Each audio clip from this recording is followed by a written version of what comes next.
I keep asking myself how a man who spent 40 years arguing cases in courtrooms, reading contracts, spotting deception, in small print how that same man handed over £505,000 to a woman he'd known for 18 months and called it love. I was a solicitor. I was trained to question everything, and I questioned nothing when it came to her. My name is Adrian Blackmore. I'm 68 years old. I spent my career at a firm in Liverpool handling property law, commercial contracts, and estate disputes. I retired 3 years ago with a clean record, a modest pension, a house in Woolton that was too big for one man, and a divorce behind me that had taken more than it left. My ex-wife Patricia and I had separated 8 years before I retired.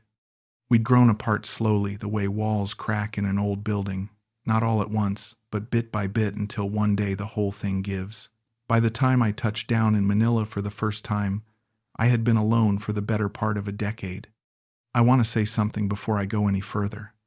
I am not a fool. I know that's what people think when they hear a story like this. They imagine a desperate old man who couldn't see what was in front of him. Maybe that's partly true, but I also want anyone listening to understand that loneliness does something to a person. It doesn't make you stupid, it makes you willing, and there is a difference.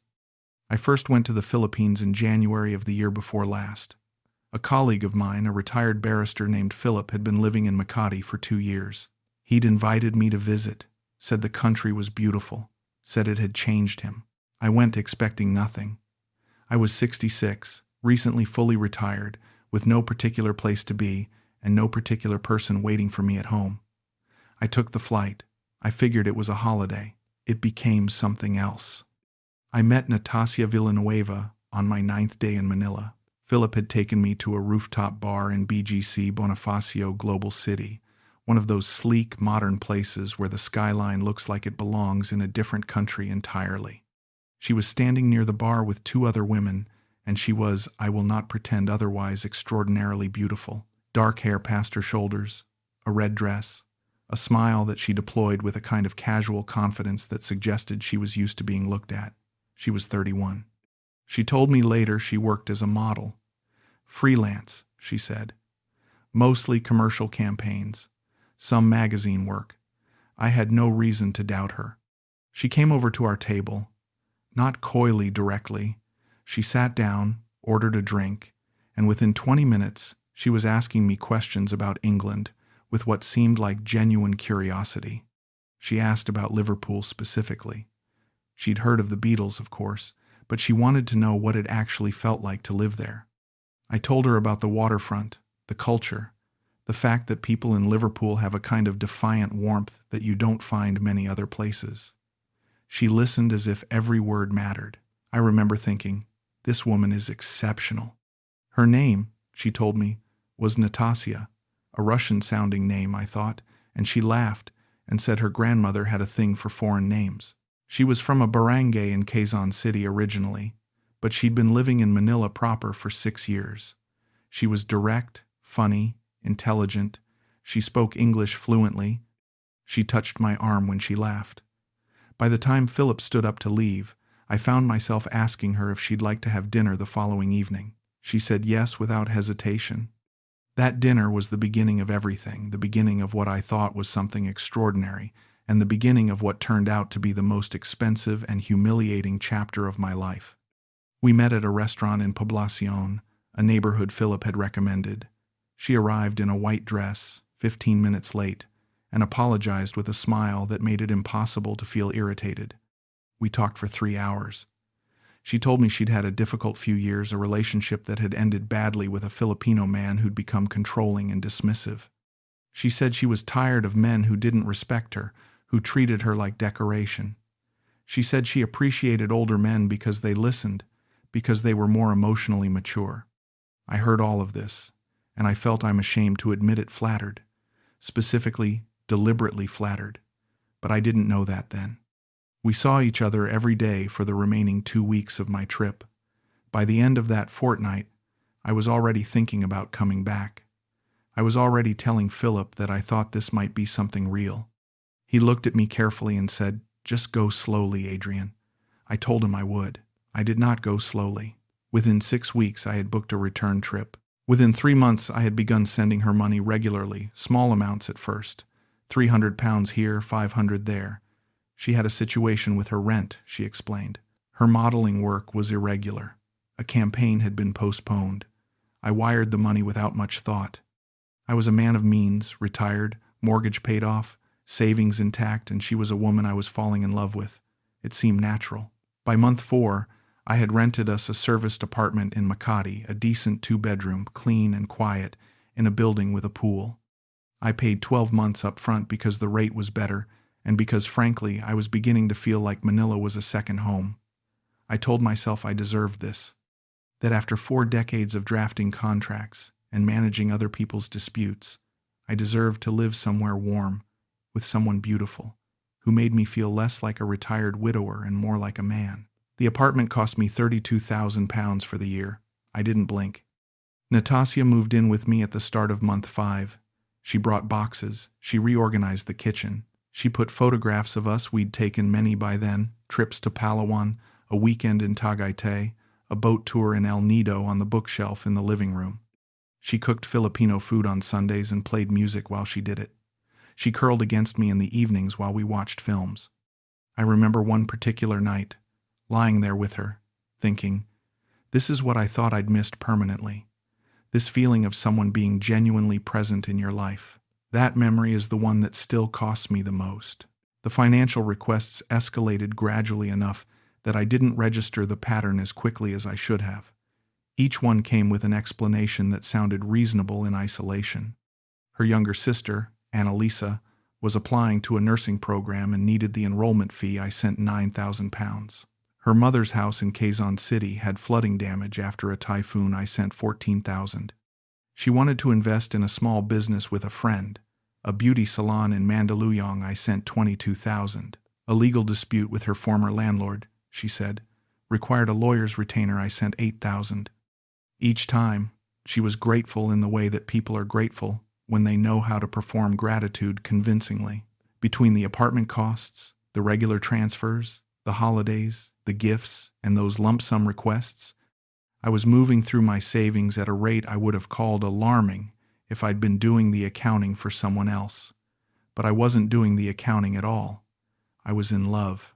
I had stopped looking at spreadsheets. There were signs, of course. There are always signs. I cataloged them later, sitting alone in my old house in Woolton, and felt the specific nausea of a man who understands in retrospect exactly how thoroughly he deceived himself. The first sign was her phone. She kept it face down when we were together, which she explained by saying she found it rude to be constantly checking messages during time with me. I found this endearing. It was not endearing. The second sign was the nights she said she was going to visit her sister, which happened every few weeks, sometimes requiring her to stay overnight. I never questioned it. The third sign was a man named, she'd mentioned him casually once, Rodrigo, a childhood friend, she'd said, who sometimes needed her help with things. I'd asked once what kind of help, and she'd given me a look that made me feel like I'd been unreasonable for asking, so I dropped it. And I filed it nowhere conscious, and I let it go.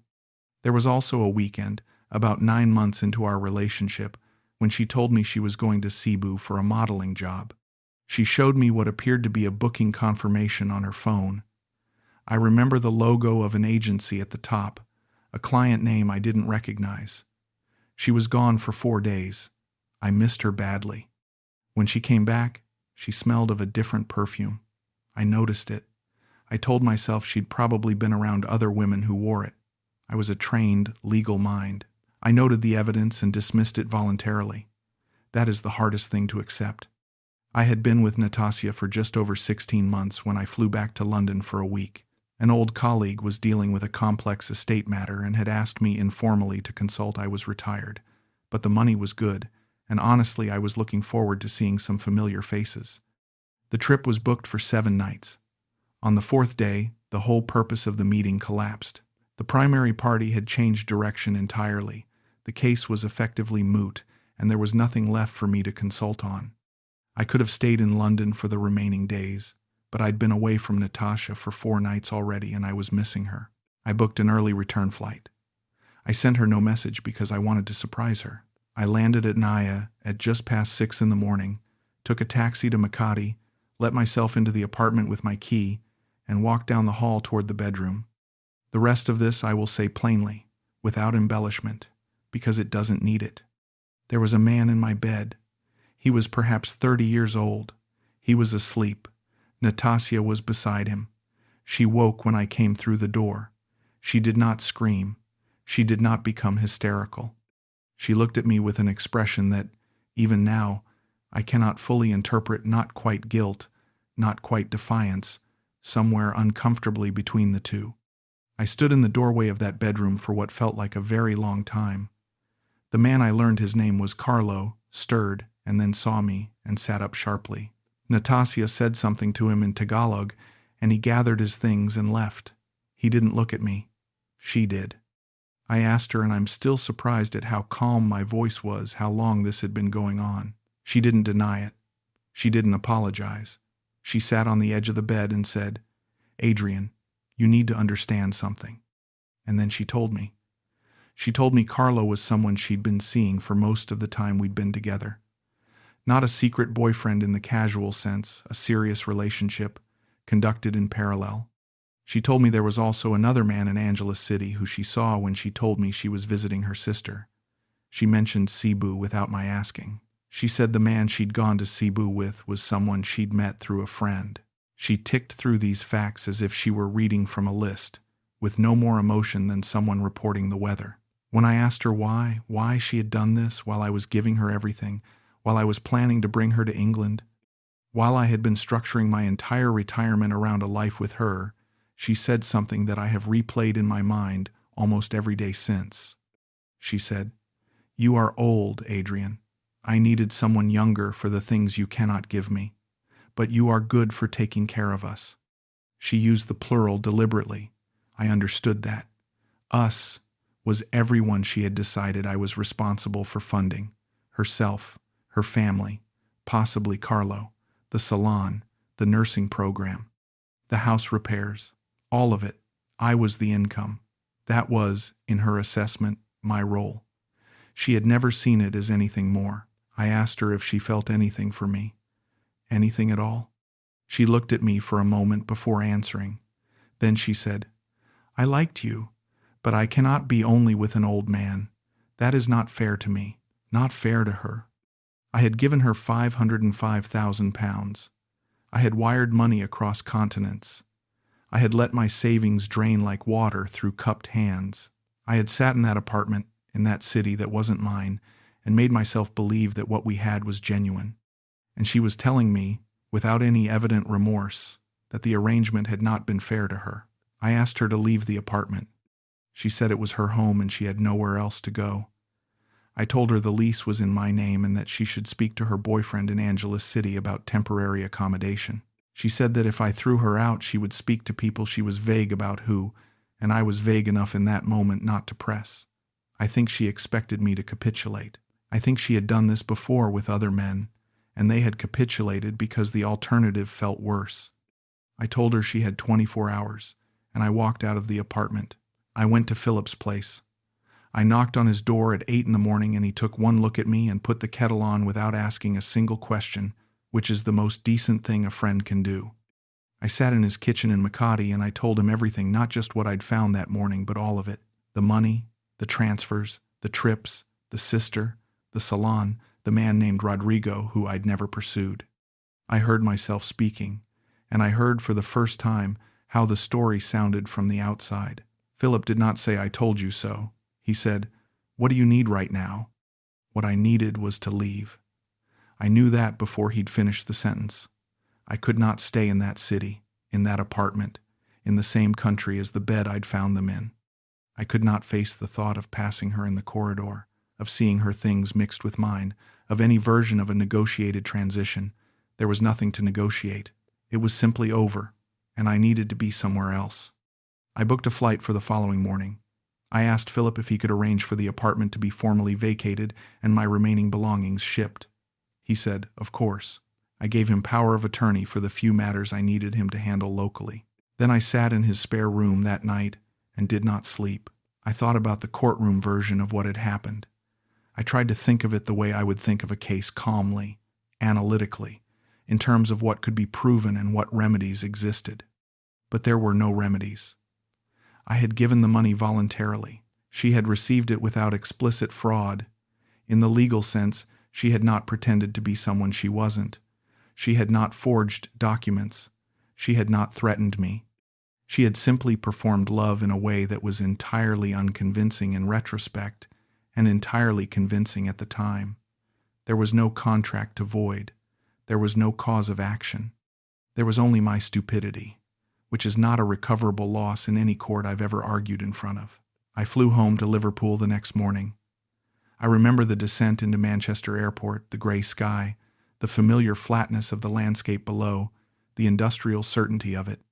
I had been living in sunshine for the better part of 2 years. Coming back to that British winter felt appropriate. It felt like a consequence. My daughter Catherine was the first person I told. She's 42, lives in Chester, works in NHS administration, and has always been the more grounded of my 2 children. She came to Woolton the day after I arrived home, and I sat her down in the kitchen and told her what had happened. Not everything, not the full financial figure, not at first, but enough. She listened without interrupting, which was kind of her, because I could see what she was thinking. When I told her the amount, £505,000, she went completely still. Then she said, very quietly, "Dad, just that, just my name." And in the way she said it, I heard everything. I heard the grief and the anger and the love and the pity, all compressed into one syllable. I told her I was sorry. She said I had nothing to be sorry for to her, that my money was my money and I could do what I wished with it. But her voice was careful in the way voices are when people are working hard to keep their real feelings organized. My son, Robert, he's 45, works in financial services in Leeds. I called him 2 days later. His response was less careful. He was furious, not at me directly, but in the way that people are furious when they feel helpless. He asked if I'd spoken to anyone legally, whether there was anything to recover. I told him the facts as I understood them. He went quiet for a moment and then said, "The woman took you for everything." I told him that wasn't entirely accurate. I still had the house, a diminished but surviving pension, and my professional reputation, which remained intact since none of this had touched my former career. He didn't seem comforted by that framing. My former partner at the firm, a man named Jeffrey Lawson, who I've known for 30 years, rang me about a week after I came home. He'd heard through Philip, I think. He was tactful in the way that only old friends can be. He didn't make me explain myself at length. He just said, "Come and have lunch." We met at a restaurant near the waterfront and talked about everything except the Philippines for most of it, and then at the end he said, "Are you all right?" And I said, "No, not really." And he nodded and said that was the right answer. He told me that a man he'd known in the 90s had done something similar, not Philippines, but Morocco, and that the man had eventually come back to himself fully. "It takes longer than you want it to," Jeffrey said. I appreciated his honesty. The hardest conversations weren't with family or colleagues. The hardest conversation was with myself. In the early hours of the morning when I couldn't sleep, which was most mornings for the first 3 months. In those hours I went through everything, every dinner, every transfer, every lie I'd told myself to keep the story coherent. I went through the business of Carlo in my bed, and the man in Angeles City whose name I still don't know, and the Cebu trip, and the perfume.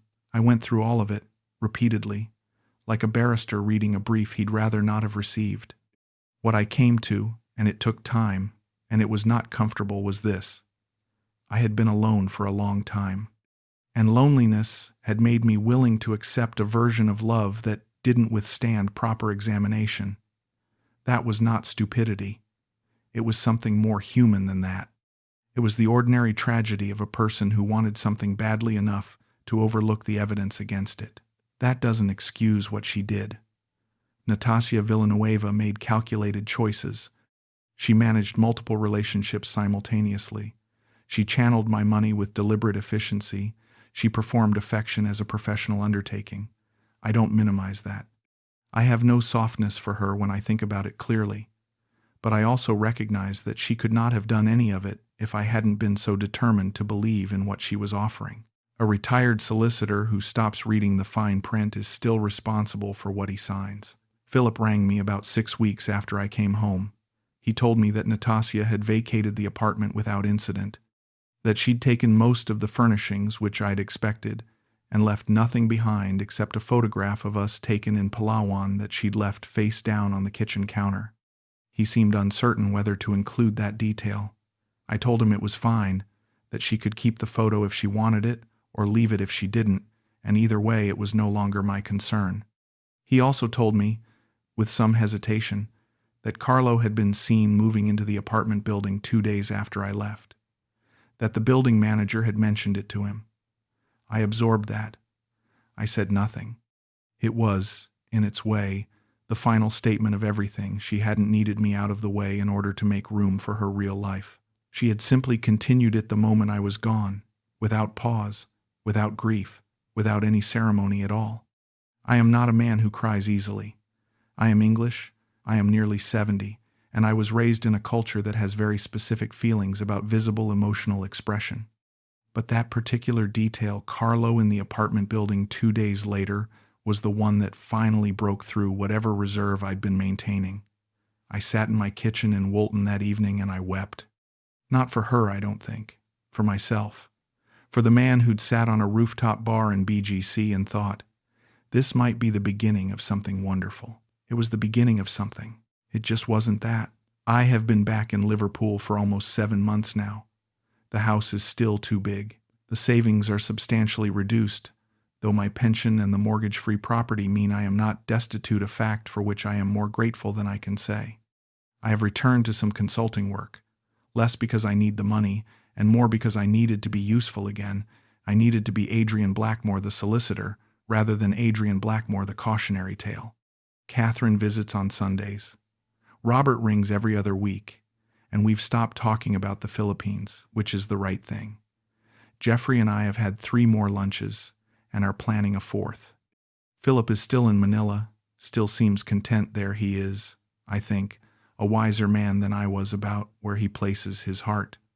I don't hold it against him that he didn't warn me more forcefully. He said go slowly, and I didn't. That's mine.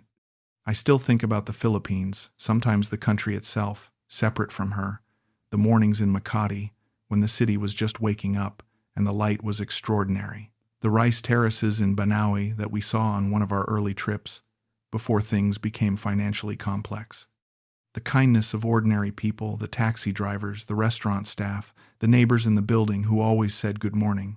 It is a beautiful country inhabited by mostly decent people, and I want to say that clearly because none of what happened to me is a reflection on the place itself. What happened to me is a reflection on one particular woman's choices and one particular man's willingness to be deceived. What appalled me most, in the end, and this is the word I keep returning to, the word that seems most exact, was not the money. £505,000 is a life-altering amount. I won't pretend otherwise, but money can, in principle, be rebuilt.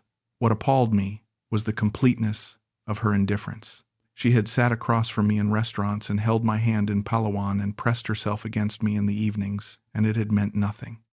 Not diminished love, not complicated love, not the messy human situation of loving 2 people at once, nothing. I was a revenue stream with a passport, and she had managed me with the same professional detachment that I had once applied to managing difficult clients. She had expected me to keep funding her lifestyle while she slept with other men. She had told me I owed her. She had sat on the edge of that bed and delivered her accounting of the relationship with a steadiness that I still find, when I let myself think about it, genuinely chilling. Because it was not cruelty, exactly. Cruelty implies some awareness of another person's pain. It was something colder than cruelty. It was the complete absence of the assumption that my pain was worth acknowledging. If I had never met her, I would have spent those 18 months differently. Perhaps bored, perhaps lonely, perhaps searching, but intact. I would have my savings. I would have my dignity in its original form. I would not have had to watch my daughter's face go still as I told her the number. But I also, and this is the part that costs me something to say, I also would not have learned the thing I know now, which is that I was lonelier than I understood. I had told myself for years that solitude was a preference, that I was comfortable alone, that the divorce from Patricia had settled into an accepted reality. None of that was true. I was profoundly lonely, and I had used the structure of my professional life to avoid looking at it directly, and when I retired and the structure was gone, the loneliness was simply there, undisguised. Natasya didn't create it. She found it, and she used it. The distinction matters to me. I am working on being honest with myself now, in a way I wasn't before. I see a counselor on Tuesday mornings, a quietly competent woman named Dr. Hallowell who doesn't over-explain things and seems to understand that what I need is not to be told how to feel but to be given space to work out how I actually do. It helps, slowly. The Tuesday mornings help. I have told this story because I believe it should be told. Not for sympathy. I don't particularly want sympathy, and I have not behaved throughout this account as someone who deserves it uncritically. I have told it because there are men like me all over the world, retired, alone, still capable of love, still looking for it, and some of them are going to find themselves on a rooftop bar in a beautiful city with a woman who smiles at them as if they are exactly what she's been waiting for. I want those men to take a breath. I want them to read the fine print. I want them to remember what they were trained to do, whatever their profession, whatever their experience, and apply it to their hearts with the same rigor they'd apply it to anything else that matters. She was never going to love me. I think I knew that, somewhere beneath the willingness. I think I chose not to know it because the alternative, returning to that house in Woolton, to that silence, to the long, ordinary evenings, with no one to speak to, felt worse than the risk. In the calculus of loneliness, I made a choice that cost me £500,000. I would not make it again, but I understand, now, why I made it then. That understanding doesn't close the wound, but it means the wound has an explanation, and there is something to be said, not much, but something for a wound you can finally name. I'm Adrian Blackmore. I'm 68 years old. I'm a retired solicitor from Liverpool. And I was appalled. Completely, quietly, permanently appalled, not by what she did, but by how long I made it possible for her to do it. That's the truth of it. That's all of it. I think that's enough.